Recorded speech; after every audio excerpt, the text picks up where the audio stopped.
Hi viewers, எல்லாருக்கும் வணக்கம். இன்னைக்கு நம்ம கொள்ளுல தோசை எப்படி செய்யலாம் அப்படின்னு பார்க்கலாம்.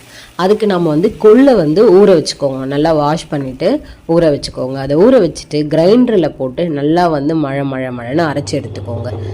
அது தோலோடு ஊற வச்சுக்கோங்க. தோல்லாம் எதுவும் நீக்க வேணாம். நீங்கள் வாஷ் பண்ணும்போது கொஞ்சம் தோல் போச்சுன்னா பரவாயில்ல.